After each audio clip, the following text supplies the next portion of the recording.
When you touch yourself, it might appear as a purely physical act, private, momentary, even instinctual. But in the language of the psyche, nothing is just what it seems. The body is the stage, yes, but the play is written elsewhere. This act is rarely just about pleasure. It is a symbolic gesture, a ritual performed at the threshold between consciousness and unconsciousness. In the realm of depth psychology, physical actions often mirror psychic realities. You are not merely gratifying a bodily urge. You are participating in a symbolic interaction with yourself. The hand that reaches out is not just seeking stimulation. It is seeking connection. It is seeking something that cannot be named directly, a longing, a need, a resolution, a return. Why this moment? Why now? Why this fantasy? These are not trivial questions. They point to the emotional and psychic context in which the act arises. Often, we masturbate not because we are aroused, but because we are lonely, not because we are full of desire, but because we are empty of meaning. And the act becomes a way to temporarily fill that void. It is not wrong or right, it simply is, but it is not neutral. In this sense, masturbation becomes a form of dialogue, an attempt to say something to yourself without words, a symbolic reaching out, not to another person, but to an unknown part of yourself, to a desire that may not even be sexual, to a yearning for intimacy, power, safety, release, or simply to feel alive. It is the body's way of expressing what the mind cannot formulate. And when repeated over time, the gesture takes on ritualistic form, not unlike prayer or meditation or any compulsive behavior. It becomes a language of the soul, acting out something we may not yet be ready to face in thought or speech. There is symbolism in everything, in the timing, in the method, in the emotion before, during, and after. You are not just doing it. You are acting out a pattern, participating in a symbolic story that is being told from the deep. When the body is still and the mind begins to wander into arousal, something deeper emerges beneath the surface. You close your eyes, or perhaps you don't, but a scene begins to form. It may be familiar, it may be strange. It may come suddenly or slowly evolve like a dream uncoiling in the dark. This is fantasy, the inner theater of desire. But it is not mere invention, it is a message. In depth psychology, fantasies are not meaningless entertainment. They are communications from the unconscious, coded symbols, images, and narratives that express what words cannot. The fantasy that arises during masturbation is not random. It has roots. It carries the imprint of your personal story, the losses, the longings, the archetypes you carry unknowingly. It may be drawn from culture, from trauma, from suppressed hunger, but it is always trying to say something. Who appears in that fantasy? What power dynamics play out? Are you in control, or are you being dominated? Are you loved, watched, taken, worshipped, or ignored? These details are not trivial. They are rich with psychological texture. They are the language of your inner world speaking through metaphor. And like all symbols, they must be listened to, not judged. Perhaps you imagine someone unattainable, a stranger with no name.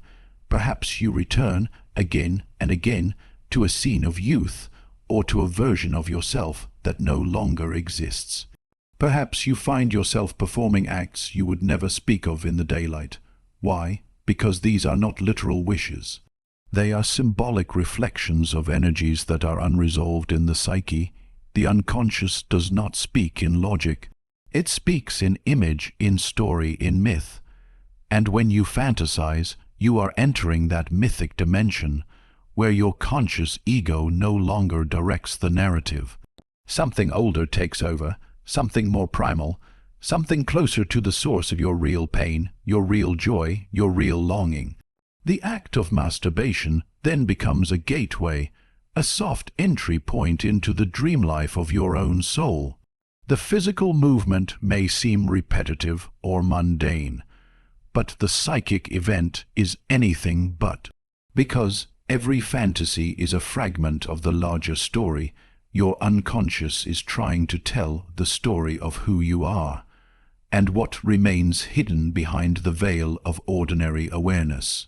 The story that only emerges when you are most alone, most unguarded, most surrendered to the silence within. There are moments when the act feels gentle, almost sacred, like a soft return to the body, a homecoming to the self.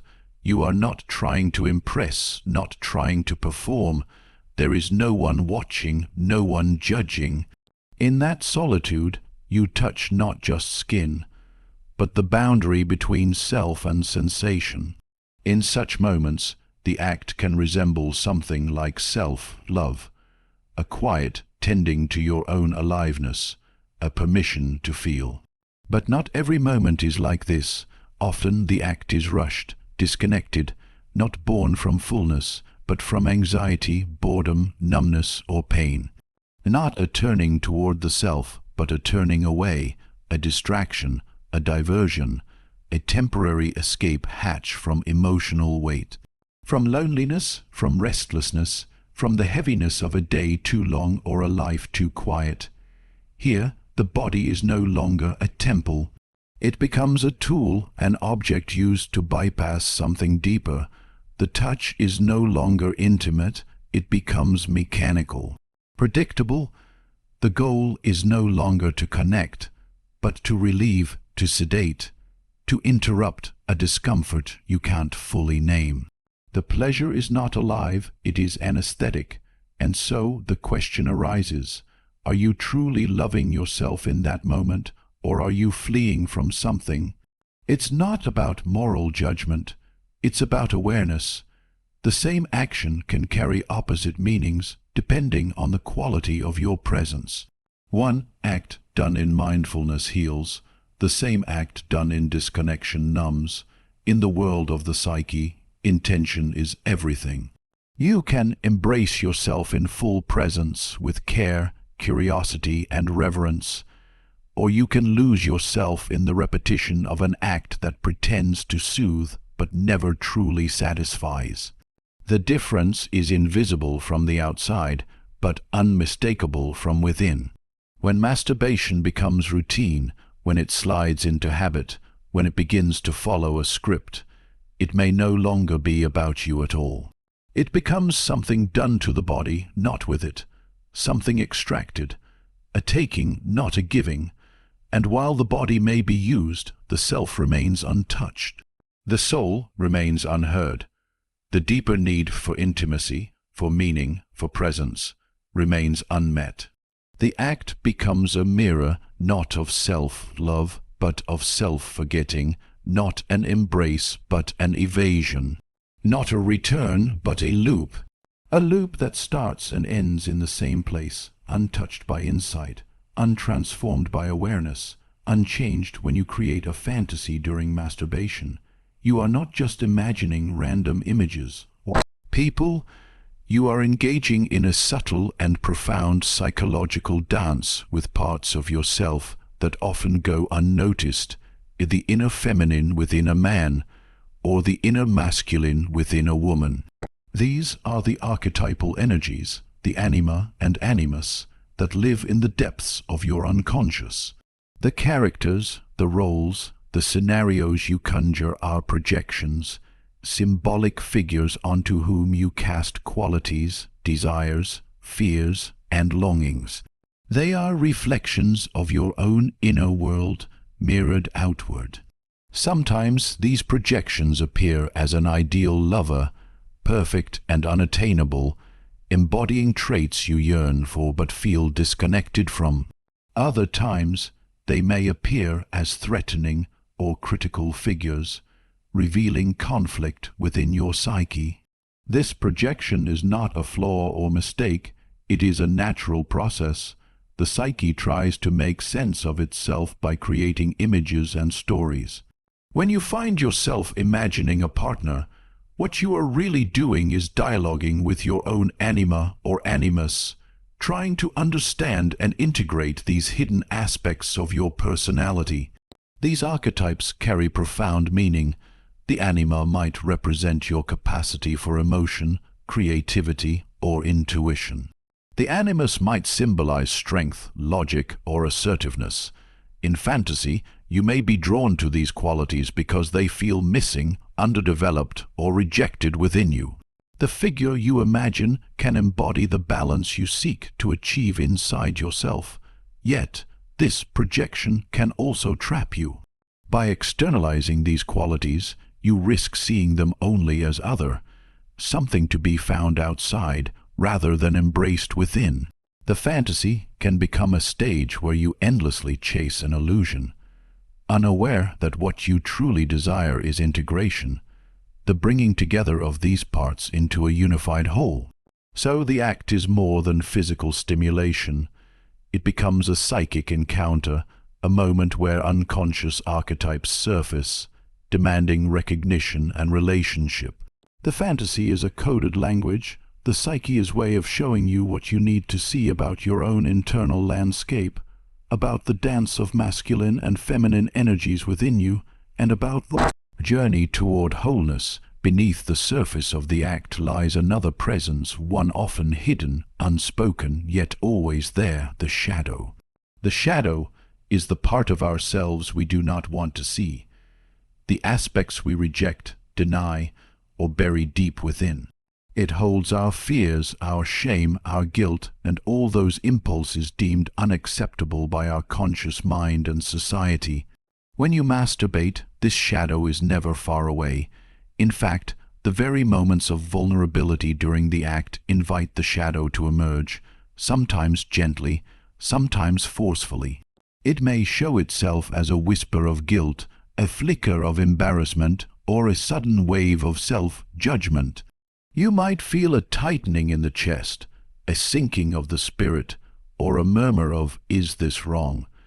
These feelings come from the shadow's voice, reminding you of parts you have not yet reconciled. The shadow does not seek punishment, it seeks recognition. It wants to be seen and understood, because when parts of yourself are denied or suppressed, they gain power in darkness. Masturbation can become a moment where this unseen energy surfaces, disrupting your sense of ease, questioning your self-acceptance, and revealing internal conflicts you might prefer to avoid. Sometimes, the shadow manifests through compulsive or secretive behavior, a pattern driven not by genuine desire, but by unconscious fears. Shame around masturbation often originates in cultural taboos or internalized beliefs that label pleasure as sinful or dirty. This shame feeds the shadow, making it more active and more intrusive. But the shadow is not your enemy. It is a guardian of truth, holding the parts of you that crave integration. When the shadow watches during these private moments, it signals that something within is unsettled. It invites a deeper inquiry. What am I afraid to face?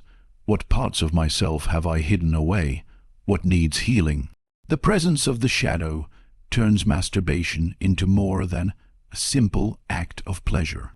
It becomes a psychological crossroads, a space where the tension between acceptance and denial, light and dark, conscious and unconscious, is felt most acutely. It is a call to meet yourself fully, to move beyond judgment, and to explore the hidden terrain beneath your surface desires. Masturbation is often a solitary act, one performed in the quiet sanctuary of privacy. This solitude can be a gift, a moment to be alone with your body, to listen without distraction, to reconnect with your own rhythms. But solitude can also deepen into isolation, creating a ritual that separates rather than unites. When masturbation becomes repetitive, habitual, and disconnected from conscious awareness, it can transform into a cycle that feeds loneliness instead of healing it. The act creates a private space that can feel safe, but it can also become a refuge from the world, a place to hide rather than to explore or grow. The ritual itself may become an anchor, holding you in a loop where the outside world feels distant and unreachable. This ritualistic isolation is not just about physical aloneness. It is a psychic withdrawal, a closing off from authentic connection. In the very moments when your body reaches for pleasure, your soul may be craving presence from others, yes, but more importantly, presence from yourself. Yet, the act may paradoxically numb that craving, pushing it further underground. The repetition of this private ritual can shape the inner landscape of your psyche. It can foster patterns of disconnection, creating walls between your conscious self and the emotions beneath. You may find yourself turning inward more often, retreating into fantasy rather than engaging with real relationships, real vulnerability. Isolation in this sense becomes a double-edged sword. It offers safety, but also separation. It promises relief, but can deepen a sense of emptiness. The ritual can feel like a secret world, simultaneously comforting and confining. The more you return to it without awareness, the more it can trap you in solitude, making intimacy with others, and even with yourself, more difficult to sustain. The physical act of masturbation, in its repetitive isolation, can thus echo a deeper emotional solitude. It becomes not only a habit of the body but a habit of the psyche, a pattern that needs to be recognized, understood, and gently transformed before it becomes a barrier to genuine connection and self-understanding. The act of masturbation sits at a crossroads, a delicate balance between self-discovery and self-entrapment. On one hand, it can be a profound tool for individuation, the process of becoming more whole, more conscious, more fully yourself. On the other hand, it can slip into patterns of addiction, compulsive behavior that obscures rather than reveals. Individuation is the journey inward, the unfolding of your unique psyche. When approached with awareness, masturbation can become a form of dialogue, a way to listen to your body's messages, to engage with your desires without shame, and to explore the contours of your inner world. It can open doors to understanding your needs, your boundaries, and your emotional landscape. In this light, the act is not separate from growth. It is part of it. It can teach you about pleasure, vulnerability, and the integration of shadow aspects. It can be a stepping stone toward greater self-acceptance and a richer, more conscious experience of intimacy, both with yourself and others. Yet, when the act becomes compulsive, when it is done to escape, to soothe anxiety, or to fill an emotional void, it crosses into addiction. Addiction is characterized by loss of control, by repetition despite negative consequences, and by the absence of true satisfaction. The act no longer nourishes, it depletes. It fragments the self rather than uniting it. In addiction, masturbation may mask deeper wounds, loneliness, trauma, disconnection. It can become a substitute for authentic relationships and emotional healing. Instead of being a conscious choice, it becomes a mechanical response to internal distress, a way to avoid facing unresolved inner conflicts. The tension between individuation and addiction is subtle but critical. It depends on how conscious you are during the act, on the degree to which you remain present with your feelings and intentions. Are you reaching toward wholeness, or are you falling into a cycle that narrows your experience? The challenge lies in recognizing when the act serves your growth and when it serves avoidance. It is a delicate dance, one that requires honesty, compassion, and the courage to face whatever truths arise in the quiet moments that follow.